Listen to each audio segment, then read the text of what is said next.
Hello, welcome to this episode of Creating a Buzz About Health. And I'm going to talk about, are you ready to receive your bees? So I have talked about where the bees have gone, and we are in May, which is the prime time for swarms. It's the prime time in the UK for bees expanding and growing. If you're in different parts of the world, then if you're around the tropics, then it can be this throughout the year. And if you're in the southern hemisphere, then you're going into winter and your bees will be closing down. But in the northern hemisphere, we're in spring, and May in Britain is the prime time for the bees to expand and swarm. It's the time of optimism for their future. Now, before I talk anymore, I just want to say hello to the listeners in Uganda. I have no idea how you got to hear about me. It's really exciting that you are. And I just want you to know that I am really grateful for you listening. And if you've got any questions that you think I can help with, then just email me, paula@paulacarnell.com. I'd love to know how you got to hear about me and what you're enjoying about the podcast. That would be good. And what you think I might be able to help with.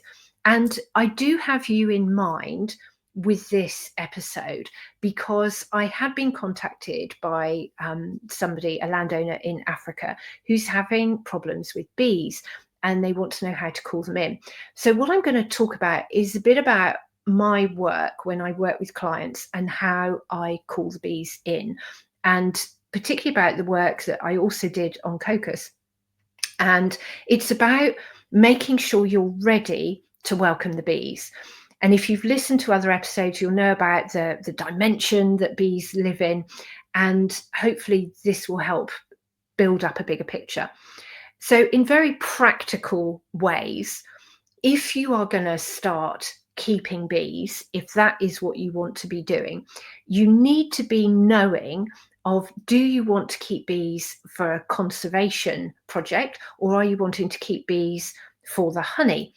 And this is a key thing to have clear in your own mind, because it will take you on slightly different paths.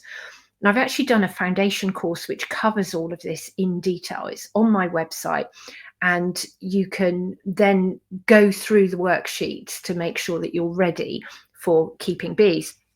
But if I start with the first one, if you want to keep bees for conservation, what is happening around the world, it's not just in England, is we are losing a lot of our middle-aged trees. Now, the middle-aged trees are the trees that have lost a few limbs, just like I've lost a few teeth in middle age. And there's this sort of, they've got that haggard, worn look, but where they've lost limbs, it can create a cavity. And in that cavity, you would have birds or squirrels or bees nesting in there.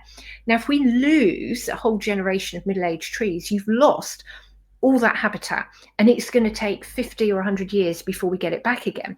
So that is what you can create by having a log hive or by securing hives onto trees, is you're creating habitat for the wild bees to live in. And the more of those that they have, the less likely they are to move into somebody's roof or somewhere that they're not as wanted. And although there are beekeepers all around the world who are trying to rescue bees that go into places where they're not wanted, there's still a lot of bees that move in and then just get destroyed, because that's all people know what to do. So if we really want to save the bees, we need to create more habitat. So wherever you are, you can be thinking of providing a home. Now, this is very controversial, because if you provide a home for the bees and the bees move in, how responsible are you for looking after them? And with beekeeping associations, there is a lot of resistance to having feral or wild colonies of bees, because you will not be treating them or managing them for disease. And there is a thought or belief that your wild bees could therefore be passing disease or harm onto their bees. Now, I'd like to twist that on its head a little bit, because for a start, where are these wild bees coming from? And more often than not, they're coming from mismanaged or very naturally managed colonies. So if you've got a beekeeper that doesn't get to his hive in time, or hasn't clipped the wings, or hasn't killed all the queen cells, there's a good chance that those bees will swarm. And their first choice for a new habitat would be in a hollow in a tree. And where I've collected swarms from all over the world, you will often find that a lot of these swarms are from managed colonies. And so actually they are bees that possibly have been treated for chemicals, could well have disease, could have vermi, and they will be living in your hive. Now, you have different ways of thinking. If you're thinking that bees can't live without humans managing them and that they're all going to get sick and die if we don't manage them, then having them in tree hives would obviously not make sense. But if you come from a place where you believe that nature takes care of itself and nature will take care of sick bees by them dying out rather than being propped up by chemical medicine, then actually, if you have some sick bees that move up into a hive, the biggest problem is if they are really sick with a very contagious disease and somehow they've mustered up enough energy to swarm, then those bees will not live long, they will die. But what could happen is some healthy bees could then go in and rob that hive and get some pathogens from that honey. But we know that if you have a healthy colony of bees and they have lined their hive with propolis, that you could introduce the most contagious bee virus, which is a foul brood, and the bees won't get sick. So it goes down to thinking, what is your belief in nature? Can it survive with or without humans? So that will have a big influence on your decision, because if you are living in a built up area and you put a log hive up at the bottom of your garden and you get wild bees in, you're going to be up for criticism and you could be up for inspection from bee inspectors on your bees. So if the bees cannot be inspected, they could be at risk of being destroyed by your local government because they would feel that they are putting other bees at risk. So do your research and, just be responsible about your decisions with bees. But we know that bees need habitat, so that's one way of providing habitat. You could also, if you're thinking more about solitary and bumblebees, then having a bee hotel where you have piles of empty sticks, hollow sticks, bits of log that you can drill holes into, maybe some plastic tubes or plastic straws, things that you can stack up that don't need to be moved so that your solitary and bumblebees can actually create a habitat in there. That would be a good way of providing habitat for the pollinators, for the really important bees that pollinate all your food. Now, if you are looking down, you want to take honey and you want to manage your bees, then you need to make sure you've got some hives, because it's no good if you go and collect a swarm in a cardboard box, you've then got to put them into something. So then you need to think about, what type of hives do you want? And it's not a simple question. There are lots of different hives depending on how you want to manage the bees and how you want to how you want to take honey, or whether you just want to manage bees and keep an eye on them but not take honey. So I've also done a top 10 guide for the best beehives, which I've actually bundled together with some other great tips as sheets, and that's in my shop on Paula Carnell, or shop.paulacarnell.com. On the homepage there's actually this bundle for £27.99 where you can get all these fact sheets and ebooks on how to keep bees in a kinder way, so a more natural way in alignment with nature. And that covers providing habitat or management for honey production, but all in a natural way. So I've got that resource, but I'm going to tell you now for free that you want to have your hives, you want to decide what sort of hive you've got, and you want to be ready for it. But to catch the swarm, you need to be aware of the frequency of bees and where they like to live. So the Earth has a frequency of 7.68 hertz, and humans have a frequency of 70 to 90 hertz. Now, bees have a frequency of 256 hertz, quite different to humans and to the Earth. So they need to find places that are on their wavelength. Now, interestingly, where you have water flowing underneath the Earth, it creates a vibration, a frequency, which actually comes up from the Earth like a curtain up into the atmosphere. And that curtain has a frequency of 250 to 260 hertz. So within that frequency is the ideal frequency for the bees. Now, there's another creature that also loves that frequency, and that is the blue jay.